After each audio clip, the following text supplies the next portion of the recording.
my colleagues and I remain squarely focused on achieving our dual mandate goals of maximum employment and stable prices for the benefit of the American people.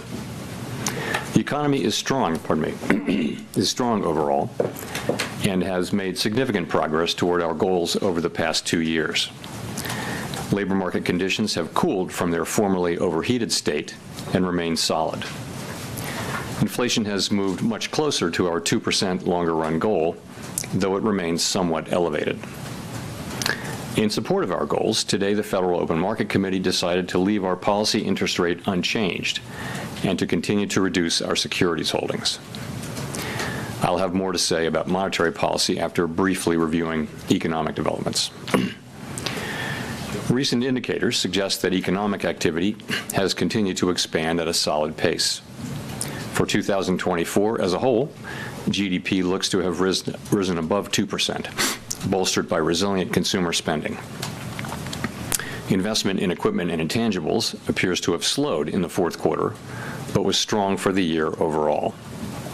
Following weakness in the middle of last year, activity in the housing sector seems to have stabilized. In the labor market, conditions remain solid. Payroll job gains averaged 170,000 per month over the past 3 months. Following earlier increases, the unemployment rate has stabilized since the middle of last year, and at 4.1% in December remains low. Nominal wage growth has eased over the past year, and the jobs-to-workers gap has narrowed. Overall, a wide set of indicators suggest that conditions in the labor market are broadly in balance. The labor market is not a source of significant inflationary pressures. Inflation has eased significantly over the past 2 years, but remains somewhat elevated relative to our 2% longer-run goal. Estimates based on the Consumer Price Index and other data indicate that total PCE prices rose 2.6% over the 12 months ending in December, and that, excluding the volatile food and energy categories, core PCE prices rose 2.8%. Longer-term inflation expectations appear to remain well anchored, as reflected in a broad range of surveys of households, businesses, and forecasters, as well as measures from financial markets. Our monetary policy actions are guided by our dual mandate to promote maximum employment and stable prices for the American people.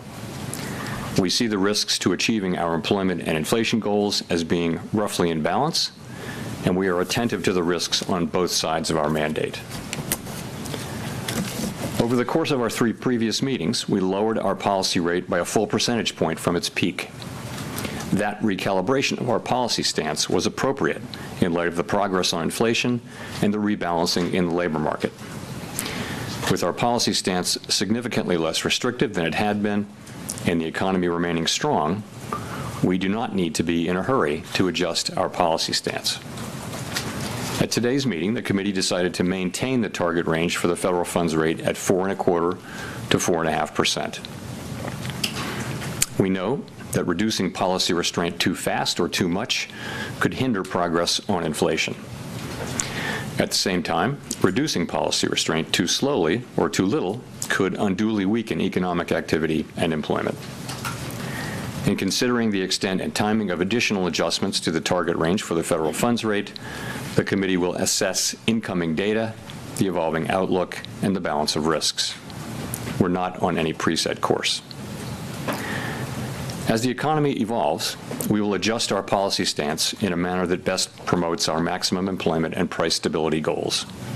If the economy remains strong and inflation does not continue to move sustainably toward 2%, we can maintain policy restraint for longer. If the labor market were to weaken unexpectedly or inflation were to fall more quickly than anticipated, we can ease policy accordingly. Policy is well positioned to deal with the risks and uncertainties that we face in pursuing both sides of our dual mandate. As we previously announced, our 5-year review of our monetary policy framework is taking place this year. At this meeting, the committee began its discussions by reviewing the context and outcomes of our previous review that concluded in 2020, as well as the experiences of other central banks in conducting reviews. Our review will again include outreach and public events involving a wide range of parties, including Fed Listens events around the country and a research conference in May. Throughout this process, we will be open to new ideas and critical feedback, and we will take on board lessons of the last 5 years in determining our findings. We intend to wrap up the review by late summer. I would note that the committee's 2% longer run inflation goal will be retained and will not be a focus of the review. The Fed has been assigned 2 goals for monetary policy: maximum employment and stable prices. We remain committed to supporting maximum employment, bringing inflation sustainably to our 2% goal, and keeping longer run inflation expectations well anchored. Our success in delivering on these goals matters to all Americans. We understand that our actions affect communities, families, and businesses across the country. Everything we do is in service to our public mission. We at the Fed will do everything we can to achieve our maximum employment and price stability goals. Thank you. I look forward to your questions. Steve.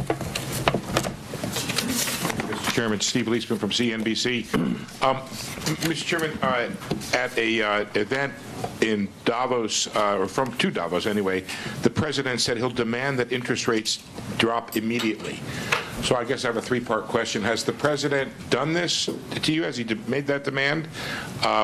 Secondly, what is your response to that? And third, what effect, if any, does a president making these kind of remarks have on policy? Thank you. 3 questions.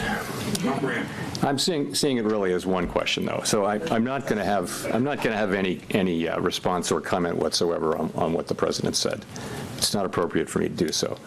The public should be confident that we will continue to do our work as we always have, focusing on using our tools to achieve our goals and really keeping our heads down and doing our work, and that's how we best serve the public. Can you just comment on whether he's physically communicated his demand to you? I've had no contact. Thank you. Thanks. Nick. Nick Timmeros, The Wall Street Journal. Chair Powell, you and several of your colleagues said around the time of the last meeting that your policy stance was meaningfully restrictive. Given economic and financial market developments since then, how has your confidence changed in an assessment that says interest rates are meaningfully restrictive? I don't think that my assessment really has changed. I mean, a couple of things have happened. We've gotten more strong data, but we've also seen rates move up at the long end, which could represent a tightening in financial conditions.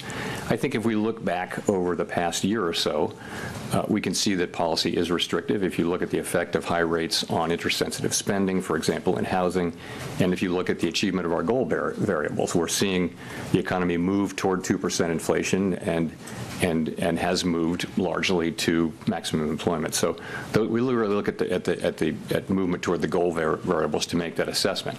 Now, policy is meaningfully less restrictive than it was before we began to cut. It's 100 basis points less restrictive, and for that reason, we're going to be focusing on seeing real progress on inflation, or alternatively some weakness in the labor market before we consider making adjustments. If I could follow up, does the economy here warrant meaningfully restrictive interest rates? And would you judge interest rates to still be meaningfully restrictive if you were to lower them by another quarter point? So I think our policy stance is very well calibrated, as I mentioned, to balance the achievement of our two goals. We want policy to be restrictive enough to continue to foster further progress toward a 2% inflation goal. At the same time, we don't need to see further weakening in the labor market to achieve that goal, and that's kind of what we've been getting. The labor market has really been broadly stable. The unemployment rate has been broadly stable now for 6 months. Conditions seem to be broadly in balance, and I'd say you look at the last couple of inflation readings and you see we don't overreact to 2 good readings or 2 bad readings, but nonetheless the last couple of readings have suggested more positive readings. So I think policy is well positioned. Colby from the New York Times. Colby Smith with the New York Times. Chair Powell, how should we interpret the removal of the line from the statement that inflation has made progress towards the 2% goal? Is that no longer the case? No. So let me look. If you just look at the first paragraph, we did a little bit of language cleanup there. We took out a reference to since earlier in the year as it related to the labor market.